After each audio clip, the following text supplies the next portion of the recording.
Something shifted inside royal diplomacy, and the world almost missed it. A silent declaration from Monaco has placed Catherine, Princess of Wales, at the center of a power move that could redefine the future of the British monarchy. No warning, no palace confirmation. Just one bold decision, and a silence from London that speaks louder than words.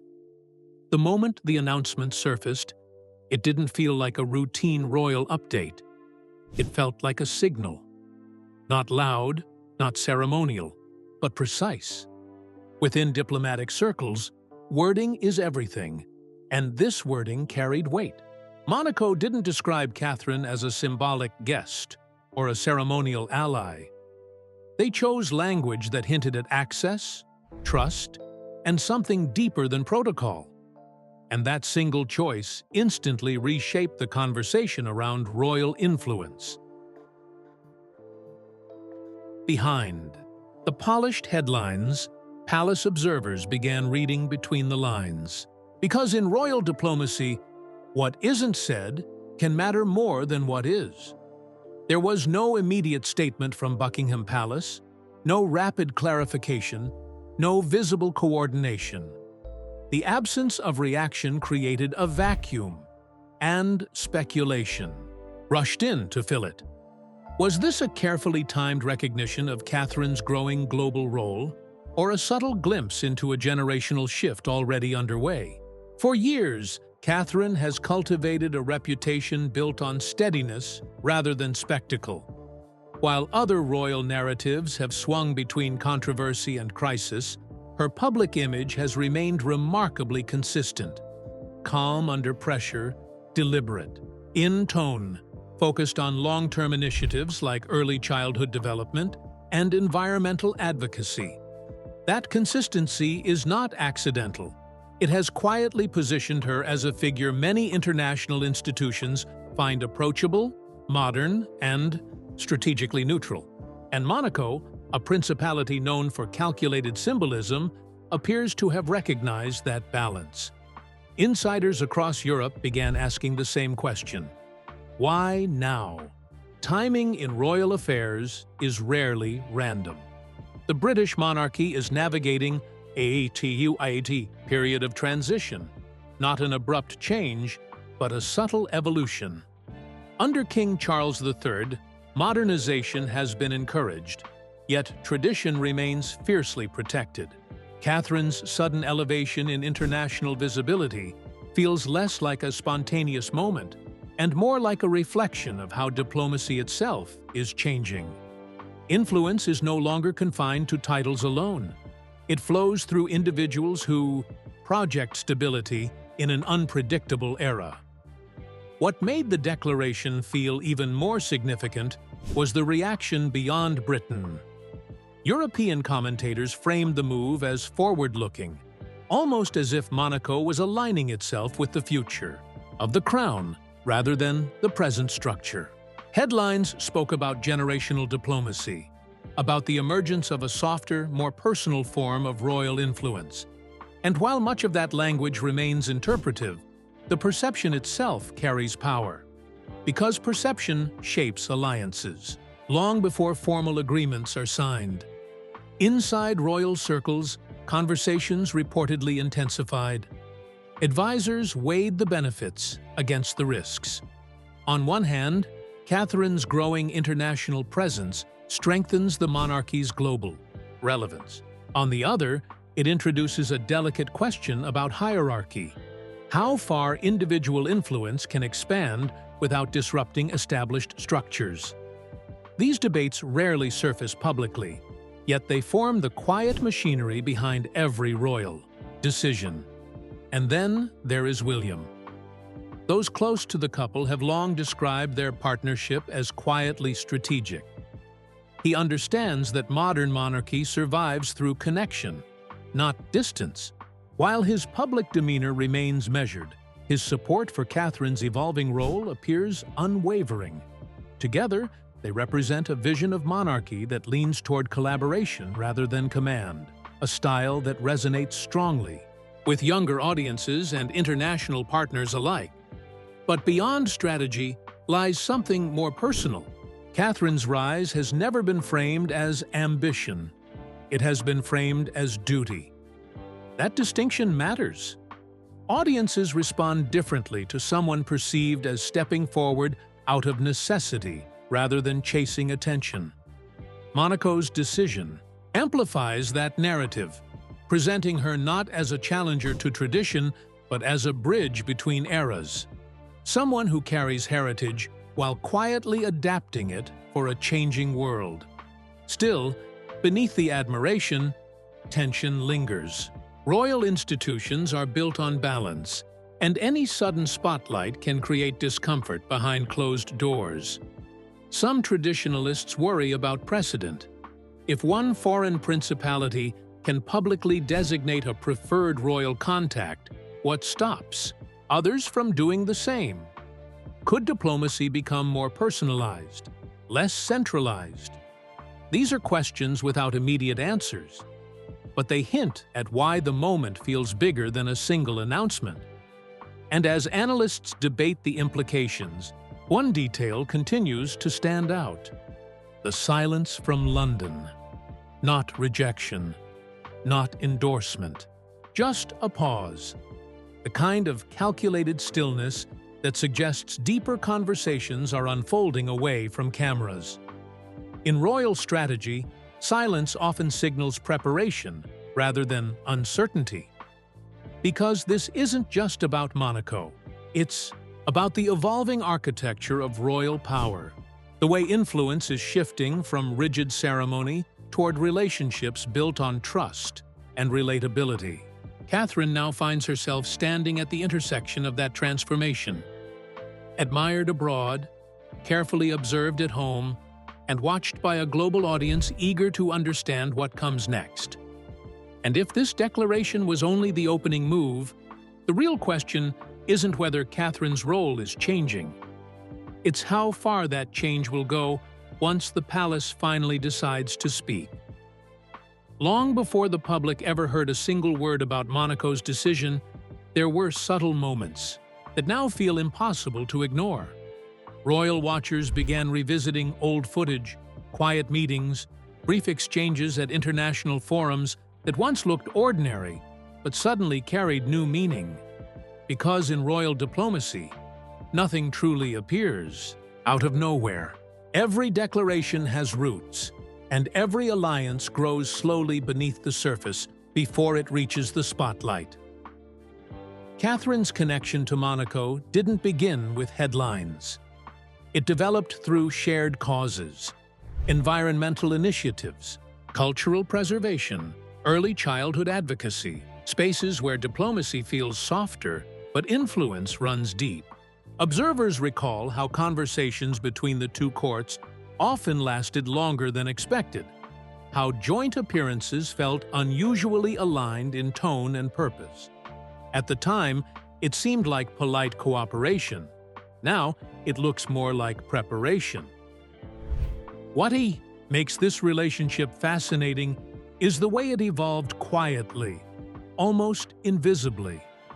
Unlike traditional state alliances, there were no grand announcements, no elaborate ceremonies marking the beginning.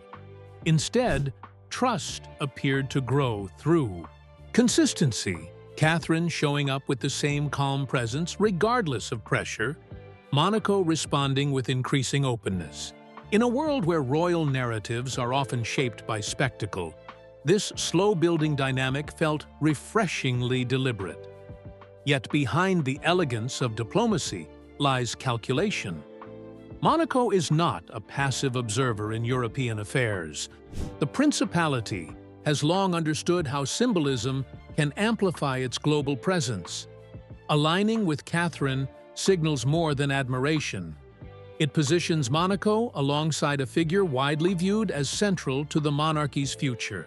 For a small state navigating complex international relationships, attaching itself to a stable and forward-looking royal image is a strategic move that carries long-term benefits. And that strategy didn't go unnoticed in London. While public, statements remained measured. Insiders described a growing awareness that Catherine's international reputation was expanding faster than traditional structures anticipated. The monarchy has always relied on balance between continuity and change, between individual charisma and institutional authority. Monaco's declaration seemed to tilt that balance slightly, placing Catherine in a role that felt both empowering and unpredictable. The emotional dimension of this moment cannot be ignored either. Catherine has spent years navigating scrutiny, with composure, building trust not through dramatic gestures but through quiet reliability. That reputation resonates strongly with foreign courts seeking partners who feel steady rather than polarizing. Monaco's choice reflects a broader trend in modern diplomacy. Influence increasingly flows toward figures who embody stability without appearing rigid or distant. Still, admiration from abroad can sometimes intensify tension at home. Within royal circles, debates began to surface about precedent and perception. Some advisors saw the declaration as a natural evolution, a recognition of Catherine's growing diplomatic value. Others worried it might create an imbalance, encouraging foreign institutions to favor individuals over established channels. These conversations rarely reach the public, yet they shape the environment in which every royal decision unfolds. At the center of it all stands William, whose role, during this transition, appears quietly decisive. Those close to the couple describe a partnership built on mutual reinforcement rather than competition. While Catherine's profile rises internationally, William's steady support frames the shift as a shared vision rather than a solitary ascent. Together, they represent a model of monarchy that leans toward collaboration, projecting unity at a time when internal dynamics remain under intense scrutiny. Meanwhile, the media narrative continues to evolve. Some commentators frame Monaco's move as visionary, a principality aligning itself with the next era of British leadership. Others describe it as a calculated disruption of tradition, suggesting it challenges the carefully structured hierarchy that has defined royal diplomacy for generations. Both interpretations add fuel to the global fascination, transforming what might have been a niche diplomatic update into a story of potential transformation. And then there's the question of Charles III. The king's measured silence has become a story in itself. For seasoned royal observers, silence often indicates strategy rather than hesitation. By withholding immediate reaction, the palace allows space for the narrative to settle, for public perception to evolve before stepping forward.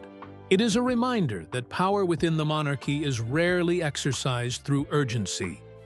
It moves through timing, nuance, and controlled visibility. As days pass without definitive clarification, speculation grows louder. Analysts debate whether Catherine's emergence as a direct international contact signals a broader shift toward generational diplomacy, a future where relationships feel more personal, less bound by rigid protocol. If that shift is truly underway, Monaco's declaration may be remembered as the moment the transformation became impossible to ignore. But perhaps the most compelling aspect of this story lies beneath the strategy and speculation. For Catherine, this isn't simply an opportunity.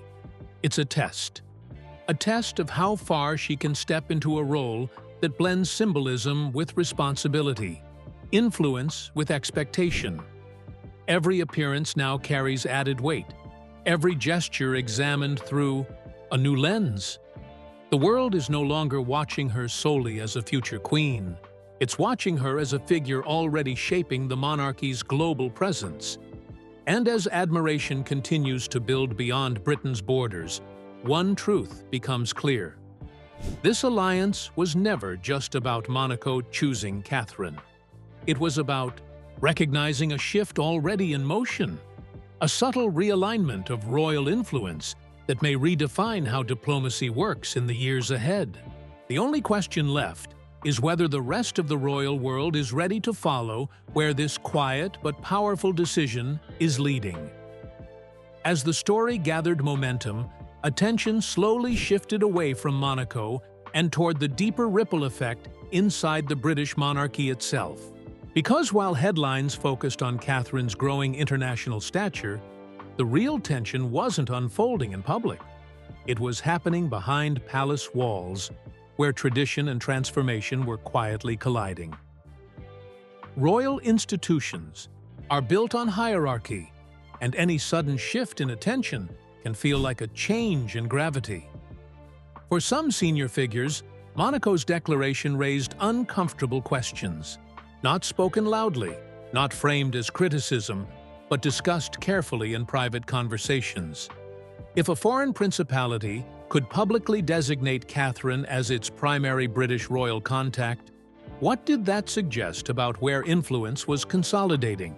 Was diplomacy evolving toward personality-driven alliances? Or was this simply an isolated gesture wrapped in dramatic language? The uncertainty created a delicate atmosphere, one where admiration and caution existed side by side. Inside Buckingham Palace, advisors reportedly examined the optics from every angle. Royal diplomacy has always relied on structure, carefully balanced roles designed to maintain unity and avoid the appearance of favoritism. Monaco's move disrupted that rhythm. It singled Catherine out, elevating her profile in a way that felt both empowering and unpredictable. Some viewed it as validation of the monarchy's future direction. Others worried it might unintentionally overshadow the collective authority of the institution. And yet, the public response told a different story. Across Europe and beyond, audiences seemed captivated by the idea of Catherine stepping into a more visible diplomatic role. Social media conversations framed her as a stabilizing presence, a royal figure who embodies modern relevance without abandoning tradition. That perception matters more than many realize. In an era where public trust can shape political and cultural relationships, the monarchy's global image is as valuable as any formal agreement. At the center of this evolving narrative stood King Charles III. His silence continued to fuel speculation, interpreted by some as restraint and by others as strategic patience. Charles has long advocated modernization, but modernization often arrives with complexity. Supporting Catherine's rise publicly could signal confidence in generational transition, yet it also introduces questions about how authority is shared within the royal framework. Every move carries symbolic weight, and timing becomes everything. Meanwhile, William's role grew increasingly significant. Observers noted how his presence beside Catherine seemed more intentional, more unified than ever. Their partnership projected a vision of monarchy that feels collaborative rather than hierarchical, a subtle shift that resonates strongly with international audiences seeking authenticity over ceremony. While he rarely addresses speculation directly, his consistent support sends a message louder than any statement. This evolution is not accidental, and it is not happening alone. What makes this moment particularly fascinating is the contrast between perception abroad and caution at home. Outside Britain, Monaco's declaration is often framed as visionary, a principality recognizing the future of the crown before it formally arrives. Within royal circles, however, the conversation remains more measured. Tradition demands stability, and any rapid change invites scrutiny. The monarchy's greatest strength has always been its ability to evolve slowly, almost invisibly, adapting without appearing to abandon its foundations. Yet beneath the debates about protocol lies a deeper reality. Catherine herself is undergoing a transformation that extends beyond titles or headlines. For years, her role has been defined by support, a poised presence beside the future king. Now, that narrative is shifting. she is being viewed as a diplomatic figure in her own right, someone capable of shaping conversations rather than simply participating in them. That evolution brings admiration, but it also brings pressure. Every decision carries heightened significance, every appearance interpreted as a signal of the monarchy's direction. The media's portrayal has only intensified the drama. Commentators describe the situation as a quiet recalibration of royal power. Not a rebellion against tradition, but a subtle rebalancing toward the next generation. Some analysts even suggest that Monaco's move may inspire other nations to rethink how they engage with the British monarchy, potentially choosing specific royal figures who align with their vision of modern diplomacy. If that trend emerges, it could reshape how alliances are formed for decades to come. And as speculation continues, one question lingers beneath the surface. Is this moment a turning point, or merely the beginning of a larger shift? Because history shows that royal transformations rarely happen overnight. They unfold through a series of small, symbolic gestures that only reveal their full significance in hindsight. Monaco's declaration may seem like a single event, but its ripple effect is already reshaping conversations about leadership, influence, and the future of the crown. For Catherine, the path ahead is both powerful and uncertain. Praise from abroad elevates her status, yet it also intensifies expectations at home. The balance between personal credibility and institutional unity becomes more delicate with every headline. And as the world watches her navigate this new role, one truth grows clearer. This is no longer simply a story about diplomacy. It is a story about identity, legacy, and the evolving architecture of monarchy itself. Because if Part 1 revealed the shock of the announcement, and Part 2 uncovered the roots of the alliance, this chapter exposes the deeper stakes, the internal recalibration quietly shaping the next era of royal power. And the next move, whatever it may be, won't just define Catherine's future. It may redefine how the monarchy presents itself to the world. While debates continued inside London, Monaco moved forward with a clarity that felt almost surgical. The principality didn't hesitate, didn't soften its language, and didn't retreat from the symbolism of its declaration. Instead, it leaned into the moment, reinforcing the impression that this was never meant to be a quiet, diplomatic gesture. It was a calculated alignment with what Monaco appears to view as the next chapter of British royal influence. To understand the weight of that decision, you have to understand Monaco itself. Small in territory but immense in strategic vision, the principality has built its modern identity on precision. Every cultural partnership, every international appearance, every carefully curated relationship is designed to project stability and relevance far beyond its physical borders. By choosing Catherine as their official British royal contact, Monaco wasn't simply extending admiration, it was anchoring its future diplomacy to a figure widely seen as embodying continuity and change at the same time. Across European media, analysts began framing the move as a masterclass in soft power. Rather than aligning solely with institutions, Monaco aligned with a person whose public image carries trust across generations. Catherine's reputation for calm resilience, combined with her focus on long-term social initiatives, offers a kind of diplomatic currency that feels modern yet non-political.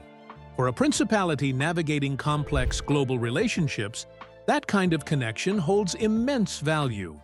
Yet every strategic gain carries a personal cost, and nowhere was that more visible than in Catherine's evolving public presence. With each new appearance, the tone surrounding her shifted. She was no longer viewed simply as a future queen in waiting.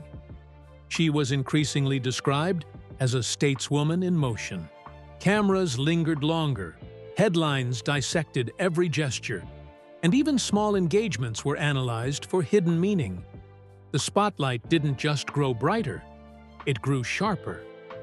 Behind the elegance of royal duty lies an emotional reality that rarely makes headlines.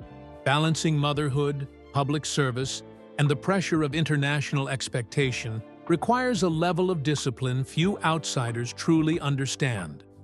Catherine's schedule, once structured around familiar rhythms, began to feel heavier. Each engagement carrying implications beyond ceremony. The world saw composure and grace. What it didn't see were the quiet calculations that come with representing not only a family or a nation, but a shifting era. William's presence during this period became more than supportive. It felt strategic. Observers noted how their partnership projected unity without overshadowing individual identity. Where Catherine's role expanded outward, William's steady reassurance created an anchor, reinforcing the idea that this evolution belonged to both of them. Together, they represented a vision of monarchy grounded in partnership rather than hierarchy, a dynamic that resonated strongly with international audiences searching for authenticity. Inside royal circles, however, the atmosphere remained layered, with complexity. Some advisors saw Monaco's boldness as validation of the monarchy's global relevance. Others worried that such personalized alliances could challenge the delicate balance of tradition. If diplomacy begins to revolve around individual figures rather than established channels, it introduces unpredictability, a factor royal institutions have historically tried to avoid. These tensions didn't erupt publicly, but they lingered beneath the polished surface. Meanwhile, Monaco continued weaving its narrative with precision. Cultural collaborations intensified, environmental initiatives gained renewed visibility, and philanthropic partnerships subtly reinforced Catherine's growing diplomatic identity. Each step felt deliberate, almost like pieces of a larger puzzle, falling into place. The principality wasn't just celebrating a moment, it was building momentum, turning a single declaration into a long-term alliance that extended beyond headlines. For Catherine, this phase marked a profound transformation. The role she once navigated carefully was evolving into something more expansive, more influential, and undeniably more demanding. Admirers saw strength and elegance, yet the pressure to maintain perfection grew heavier. Every word carried diplomatic weight. Every silence invited interpretation. The higher her profile rose, the narrower the margin for error became. And yet, beneath the pressure, a new confidence seemed to emerge. She wasn't simply responding to events anymore. She was shaping them. Her voice in international discussions felt steadier, her presence more assured. What began as a recognition from Monaco was gradually redefining how she moved within the royal landscape itself. She was no longer just adapting to the monarchy's evolution. She was becoming one of its architects. As this chapter draws closer to its turning point, the stakes feel higher than ever. Monaco's declaration has transformed from a diplomatic headline into a symbol of generational change, a quiet but undeniable shift toward a more personalized form of royal influence. The monarchy stands at a crossroads between preserving its carefully guarded traditions and embracing the momentum of a future already taking shape. And now, as anticipation builds toward the final chapter, one question lingers heavier than the rest. Was Monaco's bold move the beginning of a broader transformation, or merely the spark that revealed changes already unfolding behind palace doors? Because the next development won't just define Catherine's journey, it may determine how the monarchy itself chooses to evolve in the years ahead. And now, as the story approaches its final turning point, the meaning behind Monaco's declaration feels bigger than any single headline. What began as a bold diplomatic gesture has evolved into a mirror reflecting the monarchy's future. a future shaped not only by tradition, but by the personalities who carry it forward. Because beneath the speculation, the symbolism, and the silence from London lies a deeper truth. This moment has forced the royal institution to confront how influence is changing in a modern world. For decades, royal diplomacy followed a predictable structure: carefully choreographed appearances, centralized authority, and alliances formed through official channels rather than individual identity. But Catherine's emergence as a direct international contact hints at something more fluid. Influence today travels faster through relatability than hierarchy, through trust rather than ceremony. Monaco didn't just recognize a title, it recognized a trajectory. And that trajectory suggests a monarchy learning to adapt without openly rewriting its rules. As global attention intensified, subtle shifts began to appear in how the palace presented itself. Public messaging remained measured, but the absence of resistance spoke volumes. Rather than rejecting the narrative, the monarchy seemed to absorb it, allowing Catherine's evolving role to unfold organically. For seasoned observers, this felt less like disruption and more like recalibration. Change arriving quietly, without dramatic declarations, yet impossible to ignore once it had begun. At the center of that evolution stands the partnership between William and Catherine. Their dynamic reflects a new blueprint for royal leadership, one that blends continuity with collaboration.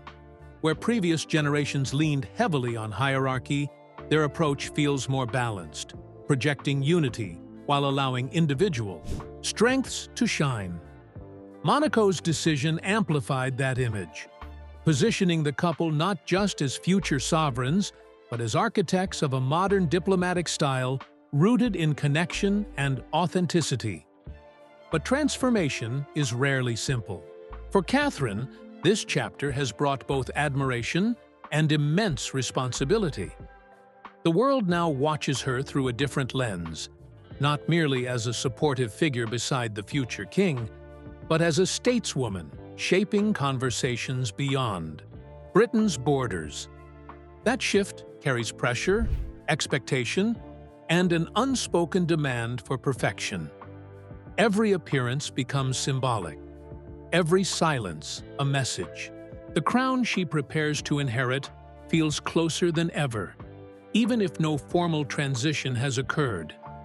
Meanwhile, Monaco's strategy continues to reveal its long-term vision.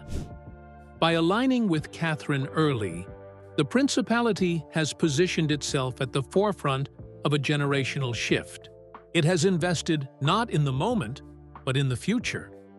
A future where diplomacy feels more personal, more agile, and more responsive to global audiences who crave authenticity over ceremony. Whether intentional or not, that choice has sparked a wider conversation about how royal alliances may evolve across Europe in the coming years. And what of King Charles III? His silence, once viewed as uncertainty, now appears more like measured patience. Royal history shows that adaptation often unfolds through subtle acceptance, rather than loud endorsement. By allowing Catherine's role to expand without visible resistance, the monarchy demonstrates a willingness to evolve while maintaining the stability that defines its identity. It is a delicate balance, protecting tradition while quietly preparing for what lies ahead. As the dust begins to settle, one reality becomes clear. Monaco's declaration may be remembered as a symbolic turning point, the moment when royal diplomacy shifted from rigid formality toward strategic influence guided by personality and trust. Catherine stands at the center of that shift, not as a disruptor, but as a bridge between eras. Her rise reflects a monarchy learning to speak the language of a new generation without abandoning the legacy that gives it power. Yet the story remains unfinished. Royal transformations rarely conclude with a single announcement. They unfold over years, shaped by countless small decisions that only reveal their significance in hindsight. If Monaco's bold move inspires other nations to rethink their own alliances, the ripple effect could redefine how the British monarchy engages with the world long before the crown formally changes hands. So as we reach the end of this chapter, the question isn't whether Catherine's influence has grown. That much is undeniable. The real question is how far this quiet evolution will go, and whether the monarchy is already stepping into a future it once approached cautiously. Because sometimes history doesn't arrive with a dramatic proclamation. Sometimes it begins with a single declaration, a strategic silence, and a princess who never sought the spotlight, yet now stands at the center of a new royal era.